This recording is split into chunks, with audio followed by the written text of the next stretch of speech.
It is time to bring in Mr. HHH, and that is Pat Pagano. What H's have nothing to do with his name, just hazy, hot, and humid. Morning, Pat. And good morning. My favorite kind of weather. Hey, I love it. You know, you can sit back You now. love Your forecast is good for the rest of the week. There's no doubt about it, yeah.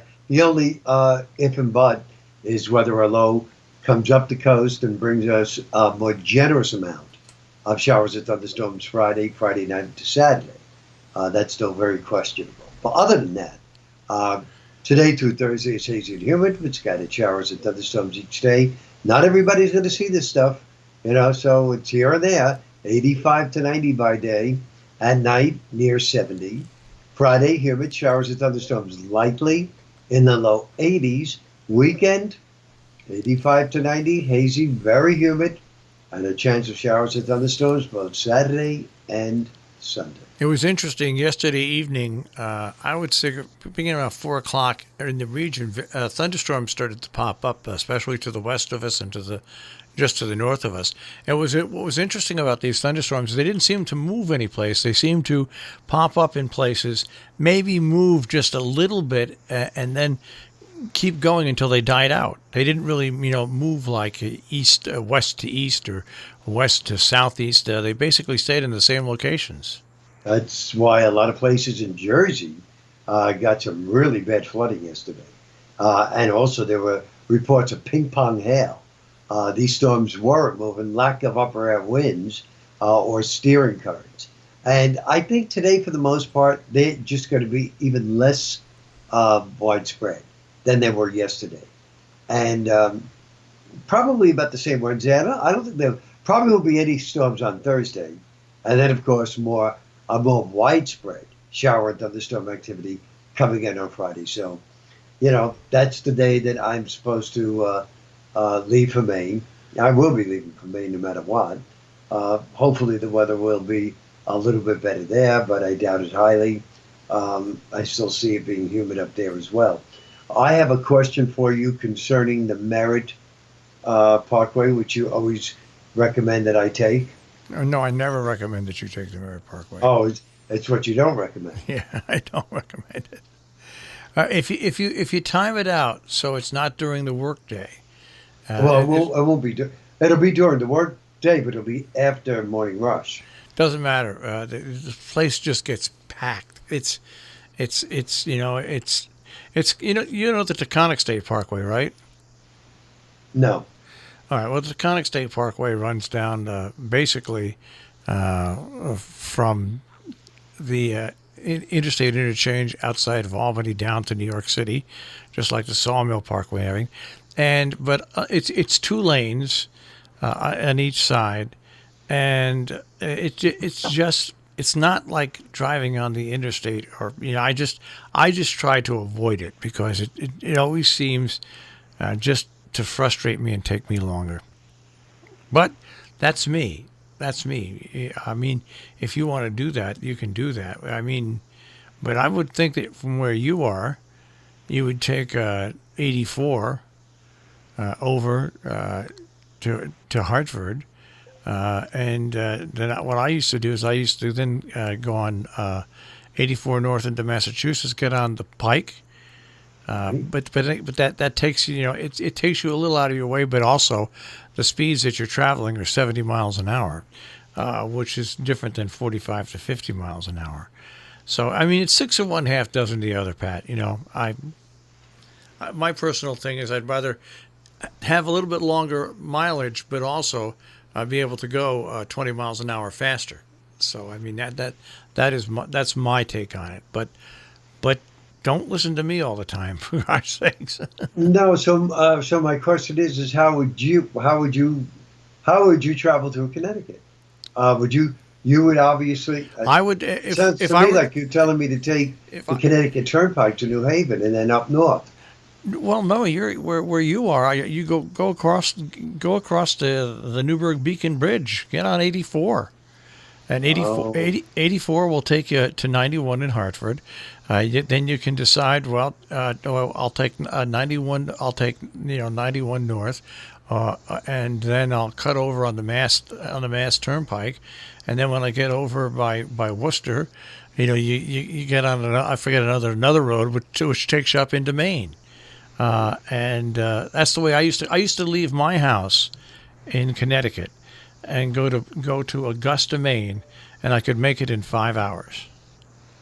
Wow, that's really good. 5 hours. That's really good. All right, so I will then head toward the Beacon Bridge. I've never been across the Beacon Bridge. How about that? Never. Well, it'll be a first time for you. The Hamilton. It's really the Hamilton Fish Bridge, but we all call it the Newburgh Beacon Bridge.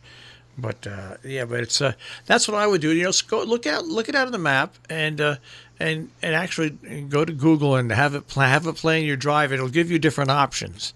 But that's the way I would go because that's the way I always went. And like I said, I could make it from West Cornwall, Connecticut, to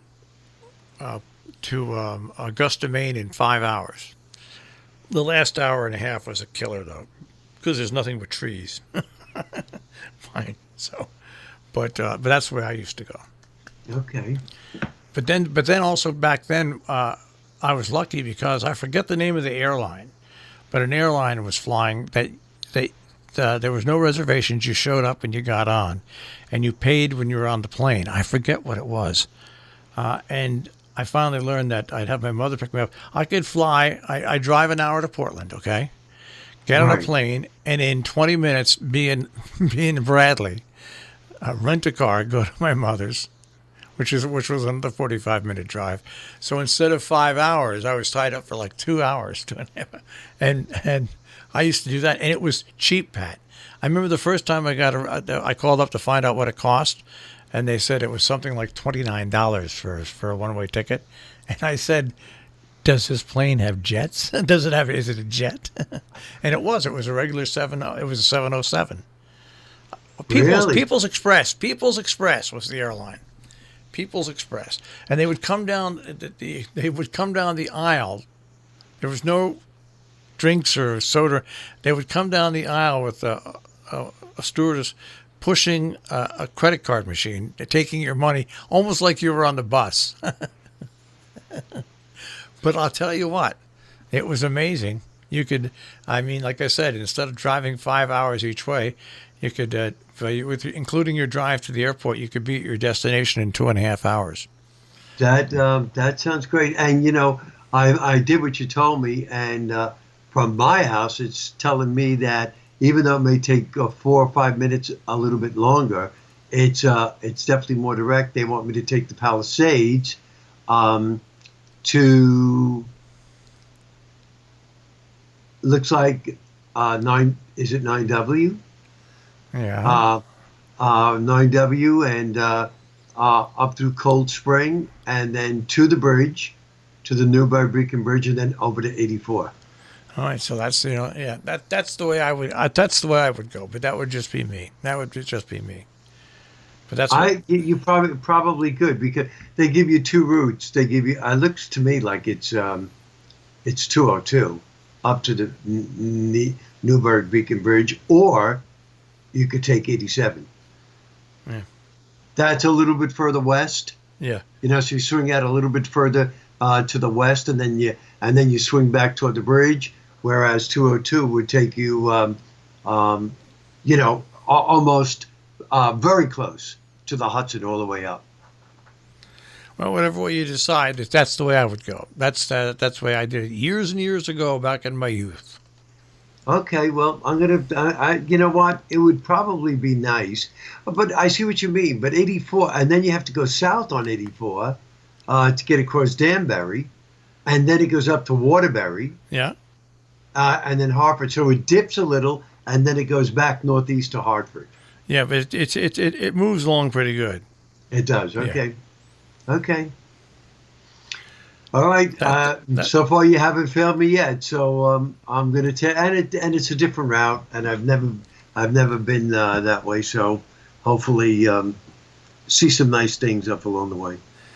You'll go over Waterbury, so you'll look down on Waterbury.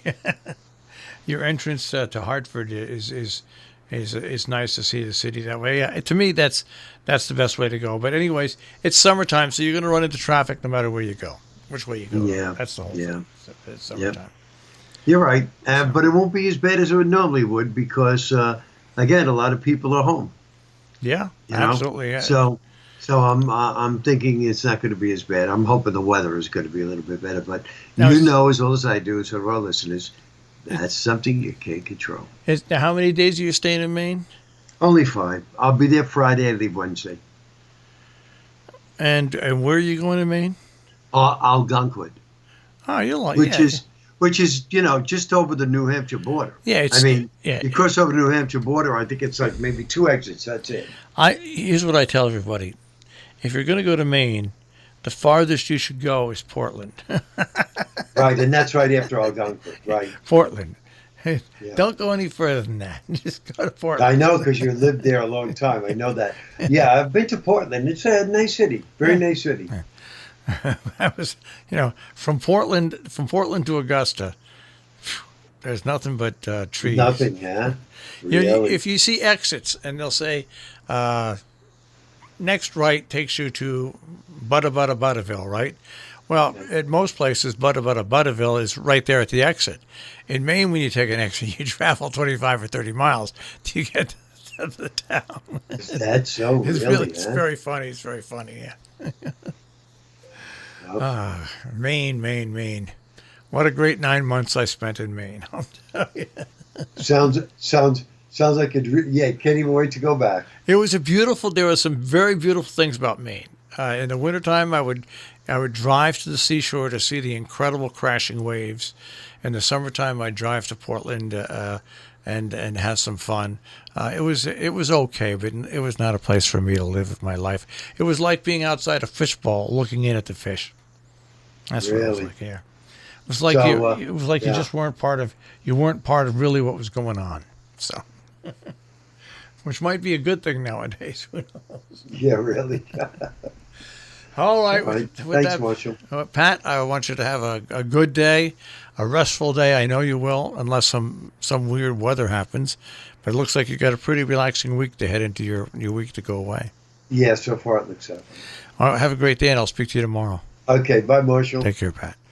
Pat Pagano this morning in the Weather Center with a check on our forecast here on Robin Hood Radio.